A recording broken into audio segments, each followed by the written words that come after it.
FreeBSD, an OS that traces its roots back to the original Berkeley software distribution, is one of the closest links to Unix still actively used today. Welcome back to my channel, everyone. It's Ilham. Hope everyone is doing well. Sorry for the lack of uploads, as I have been dealing with personal life stuff. Life happens. Anyway, today's video is a little bit different.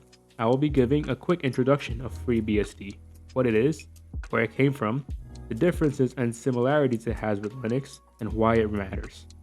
In the following episodes, I will be reviewing FreeBSD, as this video will serve as the start of a mini-series. So let's get started. What even is FreeBSD?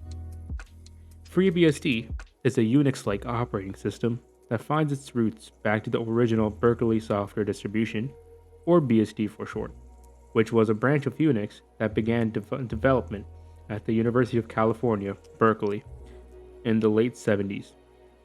BSD itself began as a set of enhancements made to the original Unix made by AT&T's Bell Labs. Over time, it became more than just enhancements, as it became its own operating system with improvements in networking, performance, system tools, etc. Unfortunately, development was stalled in the mid-1990s due to legal battles, along with the dissolution of the team.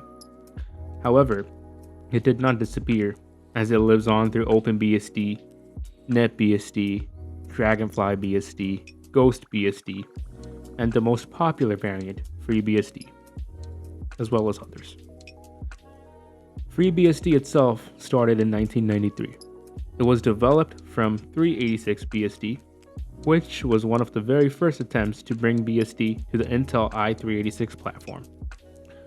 Over time, it built a strong reputation, especially when it came to servers, networking, and storage environments where reliability matters more than anything.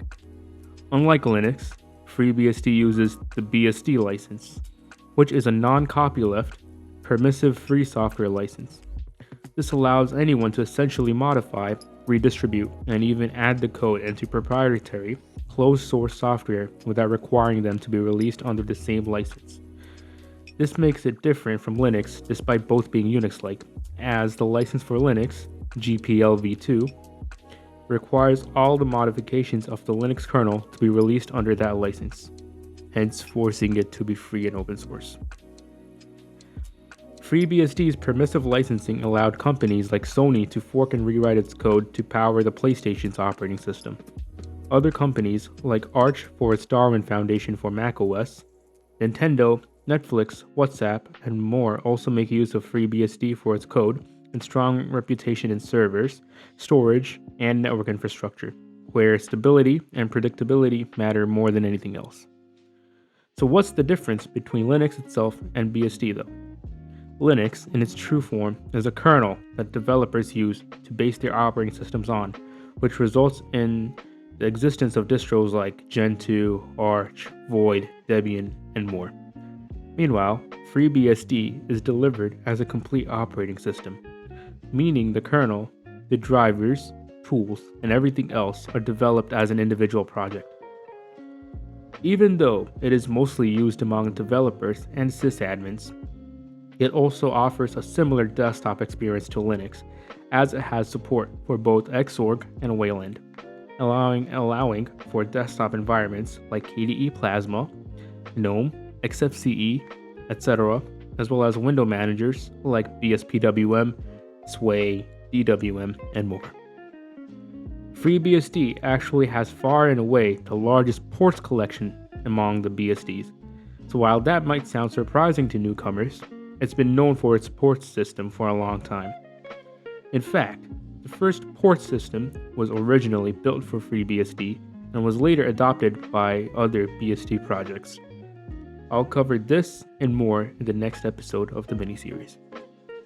So overall, FreeBSD is not just any other Unix-like operating system or distribution, but a direct descendant of one of the most important Unix traditions.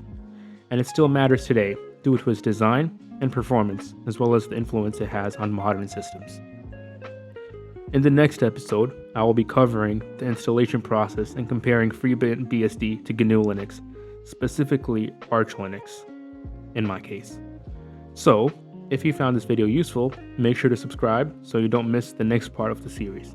Thanks for watching, and I hope you all have a great rest of your day.